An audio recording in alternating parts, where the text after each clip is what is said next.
cara mengendalikan hawa nafsu. Para ulama menyebutnya dengan riyadhah, riyadhatun nafas, olah jiwa, tujuannya supaya manusia bisa mengendalikan hawa nafsunya.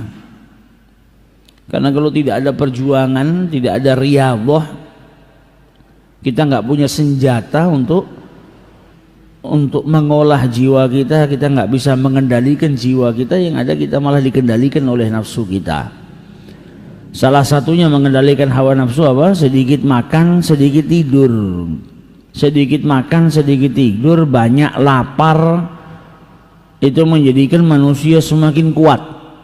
Kalau zahirnya sedikit makan orang lemes, tapi pada hakikatnya orang yang sedikit makan itu justru kuat. Bahkan dari segi medis itu orang kalau kebanyakan makan banyak penyakitnya.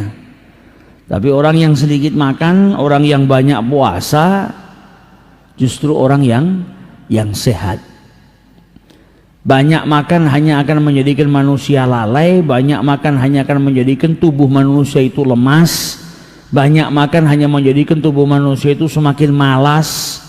Akhirnya apa? Datang rasa kantuk, kemudian dia menghabiskan waktunya untuk tidur.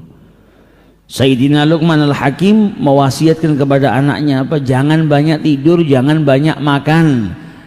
Barang siapa yang memperbanyak keduanya, wahai putraku, kata beliau, jaa yaumal qiyamah mukhlisan, jaa yaumal qiyamah muflisan minal a'malis shalihah.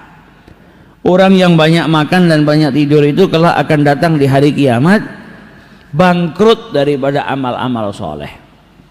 Kenapa dikatakan bangkrut? Yang lainnya bawa banyak amal soleh, dirinya karena di dunia banyak makan, banyak tidur, amal solehnya sedikit. Setiap hari kerjaannya apa? Tidur. Kalau bangun daripada tidur makan banyak, ketika makan banyak akhirnya tubuhnya lemas, tidak bisa beramal. Yang ada malas, ngantuk, akhirnya kembali tidur lagi. Setiap hari dia hanya menjadikan waktunya untuk makan tidur, datang di hari kiamat gak bawa apa-apa. Yang ada penyesalan. Andai saja dulu waktu saya di dunia saya sholatnya di masjid, andai saja dulu saya waktu hidup di dunia saya berpuasa, andai saja. Yang ada hanya berandai-andai. Karena apa? Waktu yang di dunia sudah terlewatkan, gak bisa kembali lagi. Nah, ini bahayanya orang yang banyak makan, banyak tidur, dan banyak makan dikatakan juga bisa menjadikan manusia itu lupa.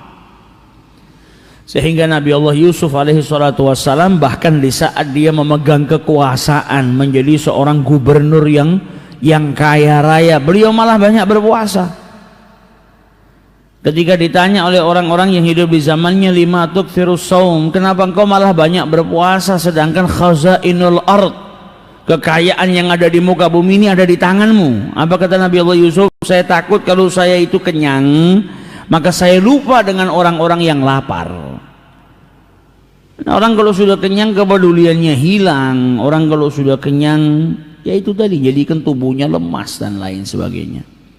Nabi Allah Yusuf dia riyadhahnya apa? Banyak berpuasa supaya apa? Ingat dengan orang-orang miskin, ingat dengan orang-orang yang lapar. Karena ketika merasakan apa yang dirasakan oleh orang lain, itu akan muncul kepedulian. Kalau nggak pernah ngerasakan, nggak peduli, nggak tahu penderitaan orang lain. Pada kesempatan yang lalu kita sudah bahas bagaimana salah seorang wali Allah namanya Ma'ruf Al-Qurhi, musim dingin punya mantelnya nggak dipakai. Di dalam rumahnya dia pakai pakaian yang tipis dan menggigil kedinginan. Ketika ditanya, ini ada mantel kenapa tidak kau pakai? Apa jawab Ma'ruf Al-Qurhi? Di luar sana banyak orang yang menggigil kedinginan atau bahkan mati karena kedinginan, dan mereka nggak punya mantel. Kata beliau, kalau saya nggak bisa membantu mereka meringankan rasa dingin ini dengan memberikan mantel, minimal saya merasakan apa yang mereka rasakan. Ini sudah mempraktekkan apa yang disabdakan oleh Rasulullah SAW, mukmin dengan mukmin yang lain itu seperti tubuh yang sama.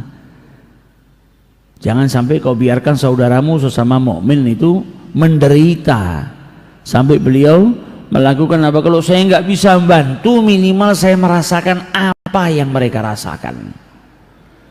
Kalau nggak ada rahmah di dalam hatinya, nggak mungkin berbuat demikian. Yang ada tidak peduli dengan saudaranya, mau mati saudaranya, mau kedinginan seperti apapun terserah, yang penting saya terselamatkan, yang penting saya tidak merasakan kedinginan.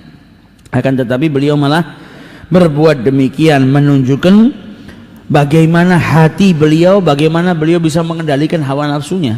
Kalau ngikutin hawa nafsu dipakai itu mantra, nggak peduli dengan yang lain. Nafsu minta tapi ditahan sama beliau, nafsu minta tapi dilawan oleh beliau.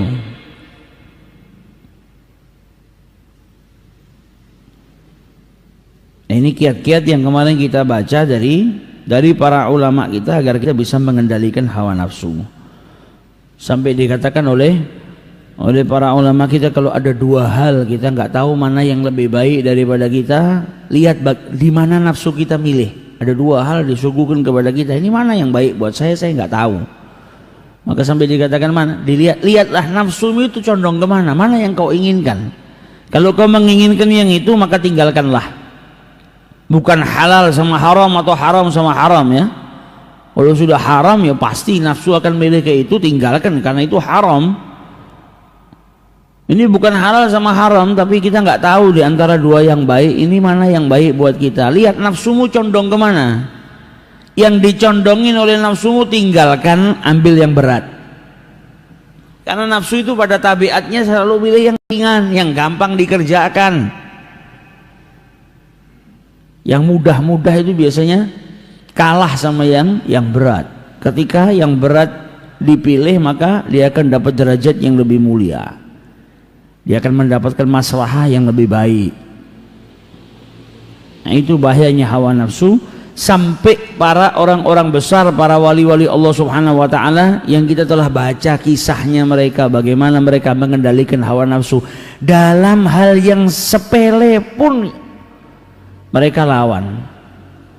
Kita nggak bisa mencontoh seperti mereka atau belum bisa seperti mereka, tapi paling tidak kita meneladani sedikit demi sedikit. Mereka bahkan dalam perkara makan saja, nafsunya pengen makan ini ditinggalkan, nafsunya pengen buah apel ditinggalkan, nggak mau makan buah apelnya. Mungkin orang lain mengatakan ini kok nyiksa dirinya hidupnya. Buat mereka bukan menyiksa diri, tapi mereka bagaimana caranya terus berjuang tidak dikendalikan oleh hawa nafsu, melainkan dirinya yang mengendalikan hawa nafsu. Cara berpikir mereka apa? Kalau saya nurutin walaupun ini hanya masalah makan, maka setelah saya menurutin keinginan nafsu ini, maka dia akan minta yang lain-lain. Kalau sudah minta yang lain-lain, kebiasaan nurutin, akhirnya nurutin semuanya. Nah, mereka sampai meninggalkan perkara yang mubah sekalipun ditinggalkan, tidak mau terjerumus ke dalam ngikutin hawa nafsu. Padahal boleh kepingin apel makan apel, tapi itu riyadhahnya mereka. Ketika mereka sudah bisa mengendalikan hawa nafsu, mereka mendapatkan kenikmatan yang lebih nikmat daripada makan buah apel. Nah, kita susah kepingin makan ini, lebih baik nggak usah. Kepingin makan ini nggak. Mungkin kita ada yang begitu dengar kisah ini, wah saya tidak bisa. Minimal kalau kita tidak bisa seperti mereka, teladani sedikit demi sedikit. Perkara yang mubah nggak bisa, perkara yang makruh kita tinggalkan, atau perkara yang membahayakan. Ini kalau saya ikutin malah nggak ada manfaatnya, merugikan, itu kita tinggalkan. Karena kalau kita sekali nurutin hawa nafsu, dia terus akan nuntut, minta kepada kita agar kita keluar nanti akhirnya dari jalurnya Allah Subhanahu wa ta'ala.